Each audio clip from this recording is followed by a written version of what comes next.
समर्पयामि क्षीरं दधिघृतं चैव मधुशर्करयान्वितं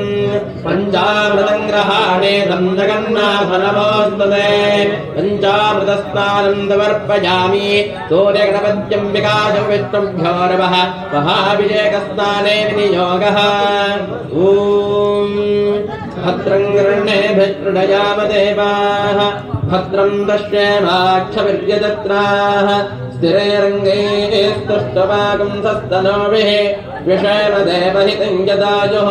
स्वस्ति न इन्द्रो वृद्धश्रवाः स्वस्ति नः पूषा विश्ववेदाः स्वस्ति नस्तार्क्ष्यो अरिष्टनेमिः स्वस्ति न बृहस्पतिर्दधातु ॐ शान्तिः